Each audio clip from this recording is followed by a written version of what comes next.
I smoothed my apron and took a deep breath, steeling myself for another Sunday dinner with Gloria. The aroma of roast chicken filled the kitchen, but my stomach churned with dread. "Emily, dear, are you sure you used enough seasoning?" Gloria's syrupy voice drifted in from the dining room. "The last time it was so bland." I bit my tongue, resisting the urge to remind her that she'd praised that very same chicken recipe just last month. "I'm sure it'll be delicious, Gloria," I called back, forcing cheerfulness into my voice. Aaron appeared in the doorway, his brow furrowed.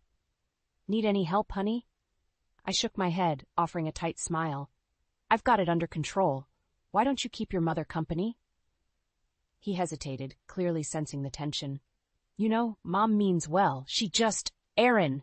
Gloria's voice cut through our conversation like a knife. "Come tell me about that big project at work. Emily can manage in the kitchen, I'm sure." I watched my husband's shoulders slump as he turned away, leaving me alone with my simmering resentment. As I carried the platter to the dining room, I caught sight of my reflection in the hall mirror. At 35, I looked older than my years, worry lines etched around my eyes. "There she is!" Gloria beamed, her perfectly coiffed silver hair gleaming in the soft light. I was beginning to wonder if we'd eat before midnight. I set the platter down, forcing a laugh. "Oh, Gloria, you're such a kidder." Aaron cleared his throat.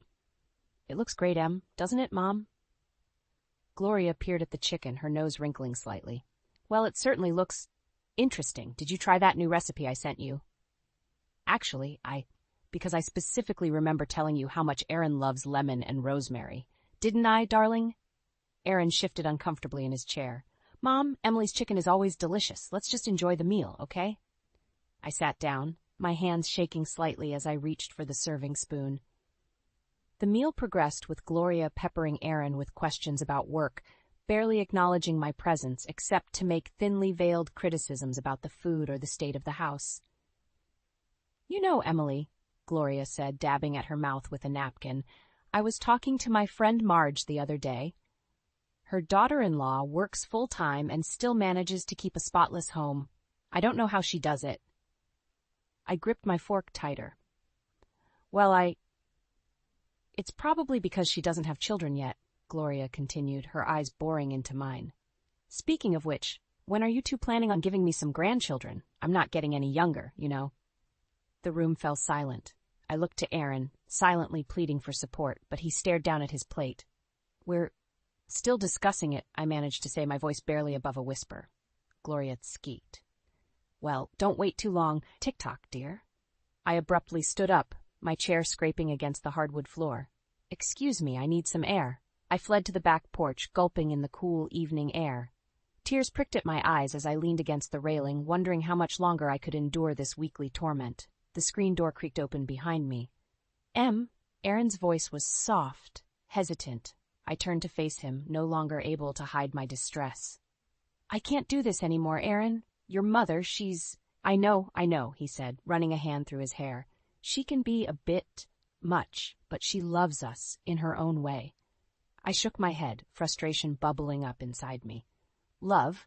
Is that what you call it? She criticizes everything I do, makes me feel worthless in my own home. And you just sit there and let it happen." Aaron's face fell. "That's not fair, Em. I'm trying to keep the peace. What do you want me to do? Choose between my wife and my mother?" The words hung in the air between us, heavy with implication. Before I could respond, Gloria's voice rang out from inside. "Aaron? Emily? Where did you two run off to? The dishes won't do themselves, you know." I closed my eyes, feeling the last of my resolve crumble. When I opened them again, I saw the conflict etched on Aaron's face. In that moment, I realized that our marriage had become a battlefield, with Gloria as the opposing general. And I was losing the war. The morning sun streamed through the kitchen window, but its warmth did nothing to ease the chill that had settled between Aaron and me since last night's disastrous dinner. I mechanically flipped pancakes, my mind racing with unspoken words and simmering frustrations. Aaron shuffled into the kitchen, his tie askew. "Morning, Em," he mumbled, reaching for the coffee pot. I turned to face him, spatula in hand. "We need to talk about last night." He sighed, shoulders slumping. "Can't we just forget about it? Mom didn't mean—" The doorbell's shrill ring cut him off. We exchanged puzzled glances before Aaron went to answer it. "Mom?" I heard him say, surprise evident in his voice. "What are you doing here so early?" My stomach dropped as Gloria's voice carried through the house. "Can't a mother visit her son without an interrogation?" "I brought breakfast." I gripped the counter, willing myself to stay calm as they entered the kitchen. Gloria breezed past me, setting a bakery box on the table. "Oh, Emily, dear, you didn't need to cook. I brought those croissants Aaron loves." She wrinkled her nose at my pancakes. "Though I suppose we could have both. Wouldn't want your efforts to go to waste." I plastered on a smile. "How thoughtful of you, Gloria." Aaron cleared his throat. "Mom, this is unexpected. Emily and I were just about to—" "Nonsense," Gloria interrupted, waving a manicured hand. "I have wonderful news that simply couldn't wait." She beamed at us both. "I've decided to move closer. I found the most darling little house just 3 blocks away. Won't that be lovely?" The spatula clattered to the floor. Aaron's face paled as he looked at me, then back to his mother. "Mom, that's quite a decision. Are you sure?" Gloria's eyes narrowed. "Of course I'm sure. Don't you want me nearby? Especially when you two finally decide to give me grandchildren." She turned to me, her gaze sharp. "Speaking of which, Emily, have you seen a doctor about your situation? At your age, fertility can be such a concern." The room spun. I gripped the edge of the counter, feeling as if the ground was crumbling beneath my feet. We. "Mom," Aaron interjected, his voice strained. "Emily and I haven't decided about children yet. It's a big decision." Gloria's laugh was like glass shattering. "Oh, Aaron, you're not getting any younger either, you know. And Emily, well," she gave me a pitying look. "Tick-tock, dear." Something inside me snapped.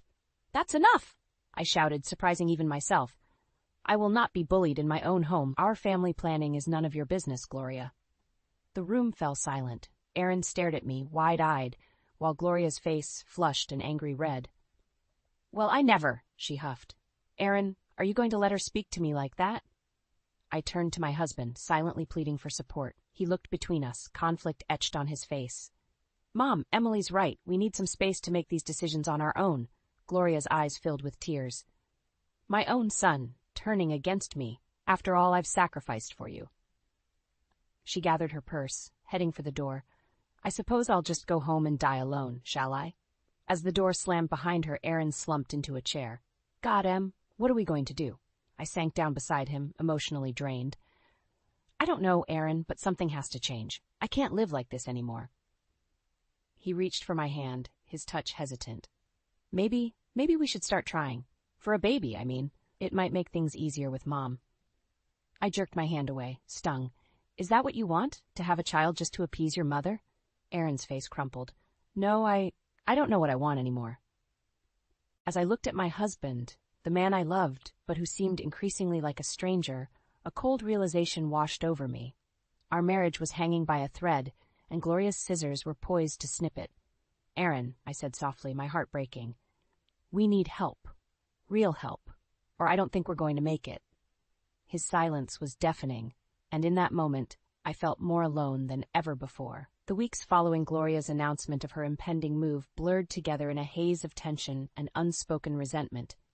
I found myself withdrawing, spending more time alone in our bedroom, away from Aaron's conflicted gaze and the constant reminders of our crumbling marriage. One particularly gloomy afternoon, I sat on the edge of the bathtub, staring at the pregnancy test in my trembling hands. 2 pink lines stared back at me, undeniable and life-altering. "Emily?" Aaron's voice called from the hallway. "Are you okay? You've been in there a while?" I opened the door, my face a mask of shock. "I'm pregnant," I whispered. Aaron's eyes widened, a mix of emotions flashing across his face. "Are you sure?" I nodded, holding up the test. "I've been feeling off for weeks. I thought it was just stress, but—" He reached for me, then hesitated. "This is... wow. I mean, it's what Mom wanted, right?" His words hit me like a slap. "What your mother wanted? Is that all you can think about?" Aaron backpedaled. "No, I didn't mean—" "Save it," I snapped, pushing past him. "I need some air." I grabbed my keys and stormed out, ignoring Aaron's calls behind me.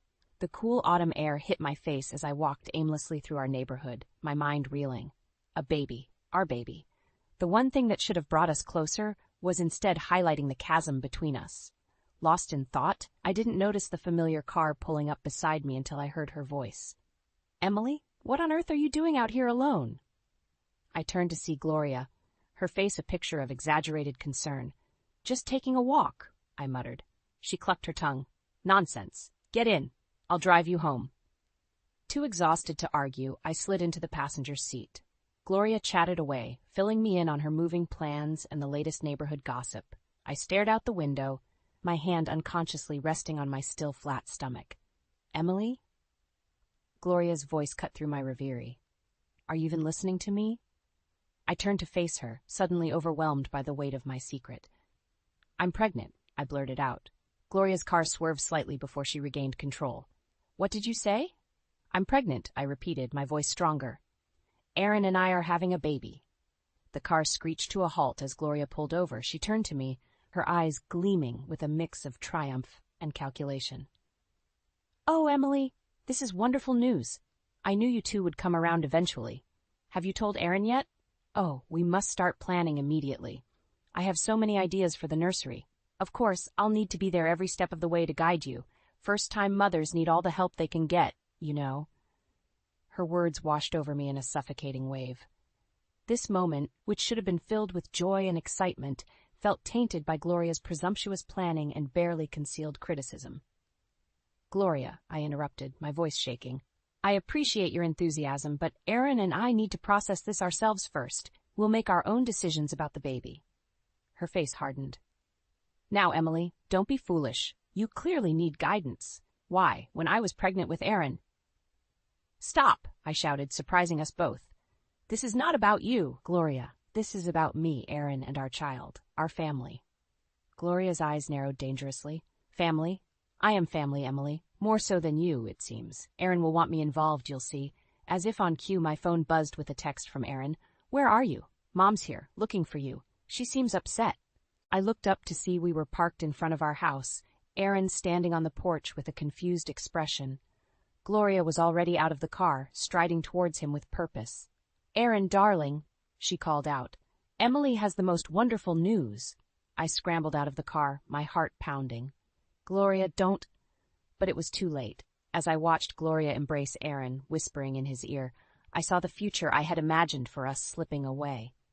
Our joyous announcement, our private celebration, all stolen in an instant. Aaron's eyes met mine over Gloria's shoulder, a mix of confusion, joy, and something else I couldn't quite name. In that moment, I realized that my pregnancy wasn't just the beginning of a new life. It was the catalyst that would either save our marriage or destroy it completely. As my pregnancy progressed, I found myself caught in a whirlwind of conflicting emotions. The joy of impending motherhood was constantly overshadowed by the growing distance between Aaron and me. Even more surprising was Gloria's sudden change in behavior. Emily, dear, you simply must put your feet up, Gloria cooed, fluffing a pillow behind me. In my day, we knew the importance of rest for expectant mothers. I blinked in confusion, unused to this new, attentive version of my mother-in-law. Thank you, Gloria. That's thoughtful of you. She beamed, patting my hand. Anything for my grandbaby. Now, let me fetch you some herbal tea. It's excellent for morning sickness. As Gloria bustled off to the kitchen, I caught Aaron's eye. He shrugged, looking as bewildered as I felt. I guess the baby news really changed things, he said, a hint of relief in his voice. I nodded, unsure how to feel about this unexpected turn of events. Part of me was grateful for the reprieve from Gloria's constant criticism, but another part remained wary, waiting for the other shoe to drop. As the weeks passed, Gloria's overbearing attentiveness began to grate on my nerves. She was constantly at our house, offering unsolicited advice and making plans for the baby's future. Meanwhile, Aaron grew increasingly distant, often working late and seeming distracted when he was home. One evening, as I sat alone in the nursery we'd begun to prepare, I heard Aaron's key in the lock. Glancing at the clock, I frowned. It was past 10 p.m., another late night at the office. Aaron called out softly. You still up? I waddled out to the hallway, one hand on my growing belly. Hey, I said, trying to keep the accusation out of my voice. Long day? He nodded, avoiding my eyes. Yeah, big project. Sorry I missed dinner. Again, I added, unable to keep the bitterness from my tone. Aaron sighed, running a hand through his hair. I said I was sorry, Em. What more do you want? I want my husband back, I exploded, months of frustration boiling over. I want the man who used to be excited about our baby, who used to talk to me, who used to. I trailed off, choking back a sob. Aaron's face crumpled. I'm trying. It's just, there's a lot of pressure at work, and with Mom always around. Don't blame this on your mother, I snapped. She may be overbearing, but at least she's here. Where are you, Aaron? Because it sure doesn't feel like you're in this with me. He reached for me, but I stepped back. I need some air, I muttered, grabbing my coat and keys. Emily, wait. But I was already out the door, tears blurring my vision as I made my way to the car. I drove aimlessly, eventually finding myself at a small park near our house. Sitting on a bench, I watched young families playing, their laughter a stark contrast to the heaviness in my heart. My phone buzzed insistently. Thinking it was Aaron, I almost ignored it, but something made me look. It was a text from an unknown number. Your husband isn't working late. He's with her again. Lincoln Hotel, room 302. See for yourself. My blood ran cold. With trembling hands, I started the car and drove to the hotel, my mind racing with possibilities, each worse than the last. As I approached room 302, I heard muffled laughter. Aaron's laugh, followed by a woman's voice I didn't recognize. I stood frozen, my hand poised to knock, when suddenly the door swung open. Aaron stood there, his shirt untucked, lipstick on his collar. Behind him, I caught a glimpse of a young woman hastily buttoning her blouse. Our eyes met, and in that moment, my world shattered. Emily, Aaron gasped, his face draining of color. I can explain. But I was already running, one hand protectively cradling my belly, the other wiping away hot tears of betrayal. As I drove home in a daze, one thought crystallized in my mind. I had to protect myself and my baby, no matter the cost. The life I had known was over. Now, I had to figure out how to build a new one from the ashes of betrayal. The days following my discovery of Aaron's infidelity passed in a blur of numbness and disbelief. I wandered our house like a ghost, mechanically going through the motions of daily life while my mind raced with unanswered questions and suppressed rage. Aaron's desperate attempts to explain and apologize fell on deaf ears. I couldn't bear to look at him, let alone listen to his excuses. Gloria, sensing the tension but unaware of its cause, hovered anxiously, her newfound solicitousness now grating on my last nerve. One afternoon, as I sat in the nursery folding tiny onesies, my phone buzzed with a text from an unknown number. Meet me at Riverside Cafe at 3 p.m. if you want to know the whole truth. My heart raced. Could this be the same person who had tipped me off about Aaron's affair? Despite my better judgment, I found myself driving to the cafe, curiosity and desperation overriding caution. As I entered, a young woman with sleek blonde hair waved me over. My stomach clenched as I recognized her from the hotel room. Emily, she said, her voice surprisingly gentle. I'm Samantha. Thank you for coming. I sat down stiffly, my hands protectively cradling my belly. Why did you want to meet? Samantha sighed, pushing a folder across the table. Because you deserve to know everything. Aaron's been lying to both of us. With trembling hands, I opened the folder. Inside were photos, receipts, and printed emails documenting Aaron's affair, not just with Samantha, but with multiple women over the past year. He told me he was separated, Samantha explained, her eyes brimming with tears. When I found out about you and the baby, I knew I had to come clean. I stared at the evidence, feeling as if the ground had opened up beneath me. How long have you known? A few weeks, she admitted. I've been gathering evidence. Emily, there's more you need to know. Aaron's been embezzling from his company to fund these affairs. He's in deep trouble, and I'm afraid he might try to pin it on me. My mind reeled. The Aaron I thought I knew, my loving, supportive husband, was a complete stranger. A liar, a cheater, and now a thief. Why are you telling me this? I asked, my voice barely above a whisper. Samantha reached across the table, hesitating before placing her hand on mine. Because I was wrong to get involved with a married man, and I want to make it right. You need to protect yourself and your baby, Emily. As I drove home, my emotions swung wildly between devastation and fury. How could Aaron do this to us? To our unborn child? And how had I been so blind? Entering our house, I found Aaron and Gloria in the living room, their hushed conversations stopping abruptly at my appearance. Emily, honey? Gloria cooed, her saccharine tone setting my teeth on edge. Where have you been? We've been so worried. I ignored her, fixing my gaze on Aaron. We need to talk. Now. Gloria started to protest, but Aaron cut her off. Mom, please, give us some privacy. As soon as we were alone, I slammed the folder down on the coffee table. Explain this, I hissed. Aaron's face drained of color as he flipped through the contents. I can explain. Explain what? I exploded. How you've been cheating on me for a year, how you've been stealing from your company, how you've lied to me every single day. He reached for me, but I recoiled. Emily, please. I made mistakes, but I love you. We can work this out. I laughed bitterly. Work it out. There's nothing left to work out, Aaron. It's over. You can't mean that, he pleaded. Think about the baby. We're a family. The mention of our child ignited a fierce protectiveness within me. That's exactly what I'm thinking about. Our baby deserves better than a lying, cheating father. Aaron's face hardened. You can't take my child away from me. If you try to leave, I'll fight you for custody. Who do you think the courts will favor? A successful businessman or an unemployed housewife? His threat hung in the air between us, and in that moment, I knew I had to be smarter than him. I couldn't let him know my next move. Forcing tears to my eyes, I softened my voice. You're right, I'm just upset. We should talk about this when we're both calmer. Relief washed over Aaron's face. Of course, Em. We'll figure this out together. As he pulled me into an embrace, my mind was already formulating a plan. I would play the forgiving wife, but in secret I would prepare for war. For the sake of my child, I would take down Aaron and Gloria, no matter the cost. The game had changed, and I was determined to win. The weeks following my discovery of Aaron's betrayal were a masterclass in deception. I played the role of the forgiving wife to perfection, all while secretly preparing my escape. Every gentle touch from Aaron, every sympathetic glance from Gloria only fueled my determination to break free. As my pregnancy progressed, I focused on gathering evidence. Late at night, I combed through financial records, documented Aaron's absences, and built a case that would ensure my freedom and my child's future. The weight of my secret felt crushing at times, but the life growing inside me gave me strength. Then, during a routine checkup, my world shifted again.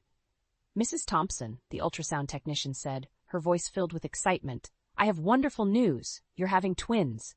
I stared at the screen, my heart pounding. Twins. 2 precious lives depending on me.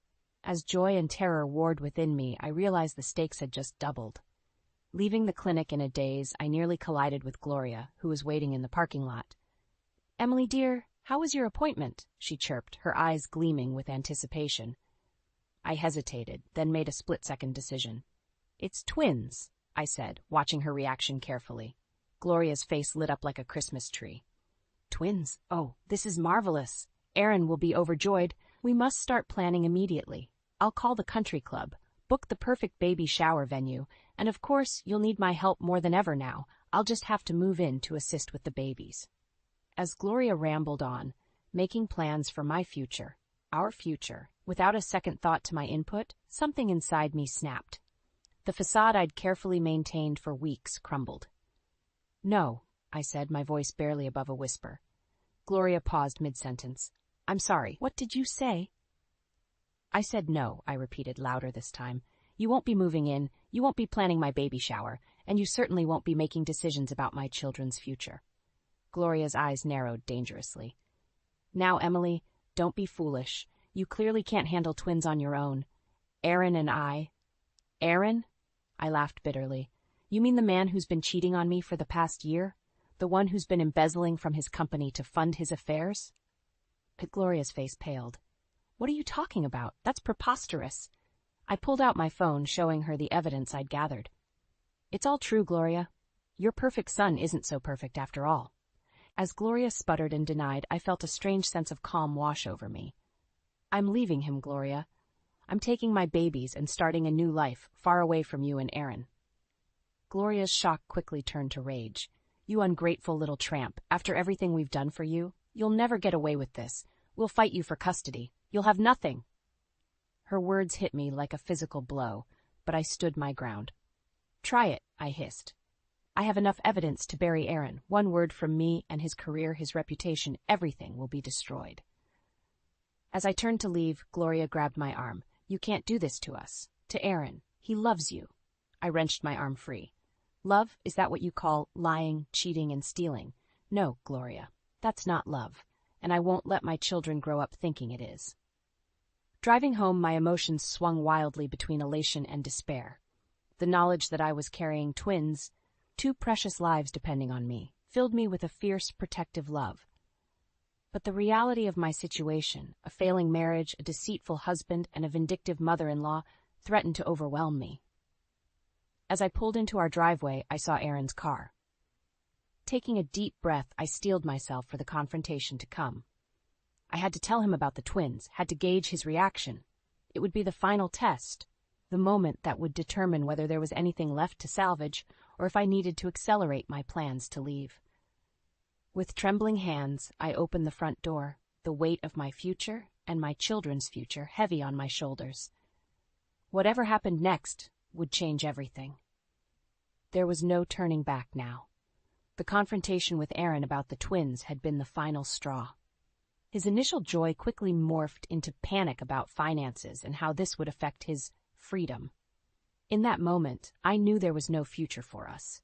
With shaking hands, I packed a small bag and drove to my parents' house, tears blurring my vision the entire way.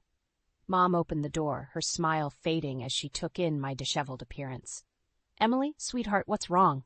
I collapsed into her arms, sobs racking my body. Dad appeared behind her, his face etched with concern. They ushered me inside, and through broken sobs, I poured out the whole sordid tale. Aaron's affairs, the embezzlement, Gloria's manipulations, and finally the twins.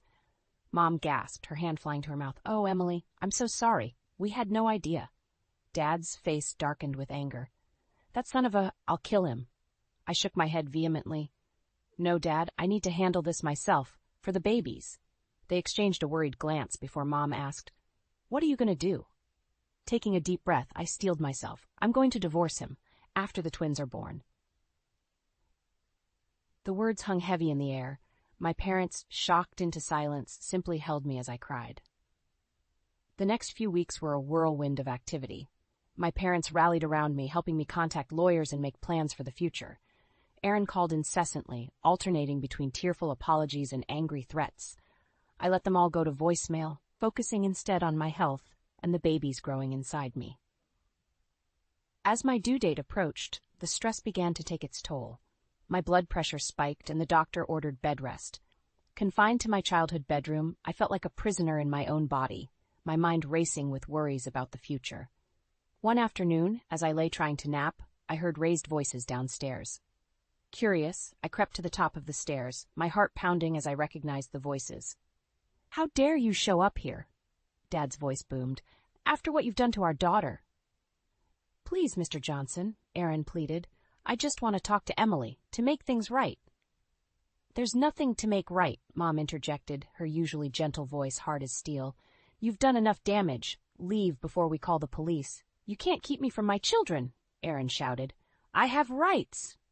I gripped the banister, my knees weak. How dare he? After everything he'd done, he thought he had rights?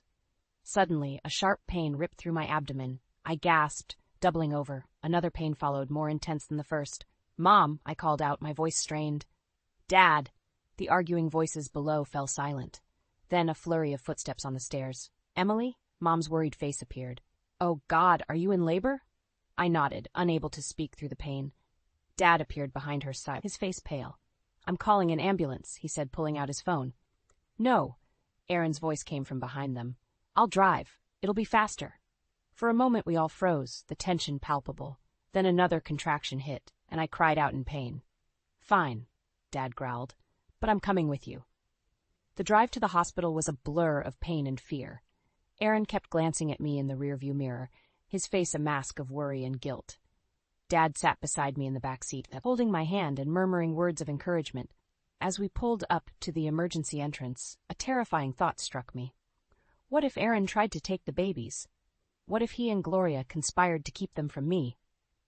Panic seized me, making it hard to breathe. "Dad," I gasped. "Don't let him near the babies. Promise me."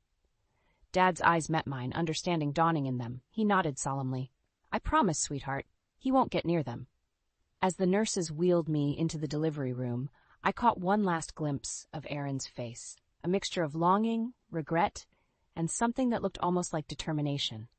In that moment, I knew that the real battle was just beginning. The doors swung shut behind me, and I steeled myself for what was to come. My children's future hung in the balance, and I was determined to fight with everything I had to protect them, no matter the cost.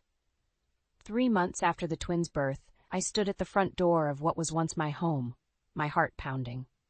Dad waited in the car with the babies, ready to intervene if needed. With a deep breath, I unlocked the door and stepped inside. The house was eerily quiet as I made my way to the bedroom, filling a suitcase with my remaining belongings. As I reached for a photo album on the top shelf, a stack of papers tumbled down. Curious, I picked them up, my blood running cold as I realized what they were. More evidence of Aaron's affairs and financial misdeeds. Emily? Aaron's voice startled me. I spun around to see him and Gloria in the doorway, their faces a mix of surprise and anger. "What are you doing here?" Gloria demanded, her eyes narrowing as she spotted the suitcase.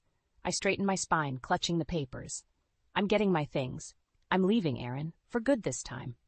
Aaron's face darkened. "You can't take my children away from me. I won't let you." "Your children?" I laughed bitterly.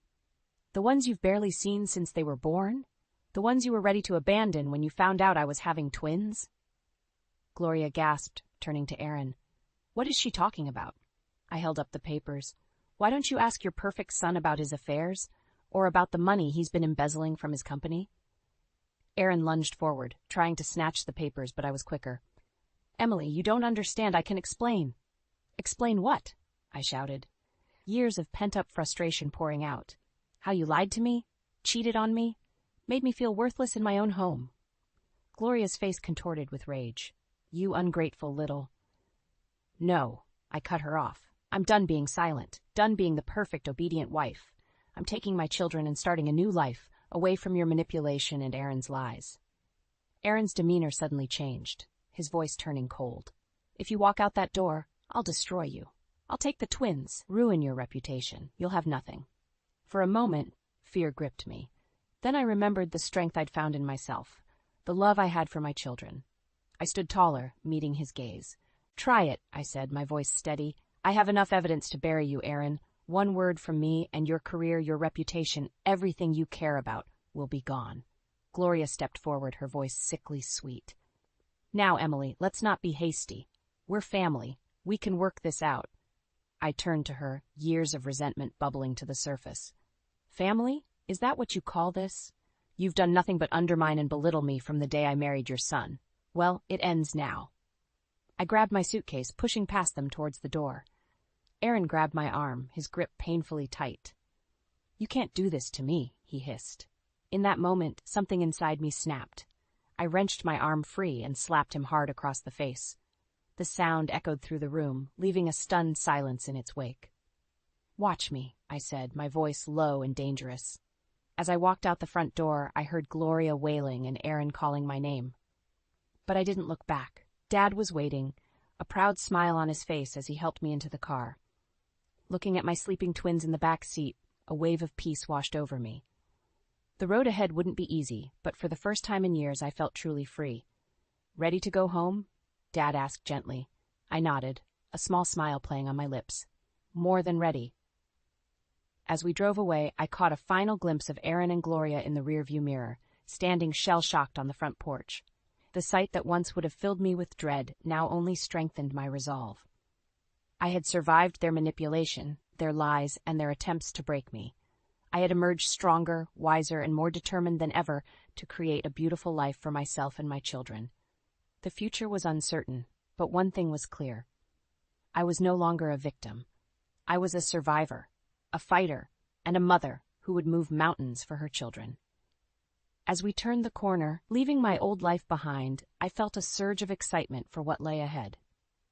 The journey wouldn't be easy, but I was ready to face it head-on. After all, I had fought the hardest battle of my life and won. Whatever challenges came next, I knew I had the strength to overcome them. The road stretched out before us, full of promise and possibility. And for the first time in years, I couldn't wait to see where it would lead.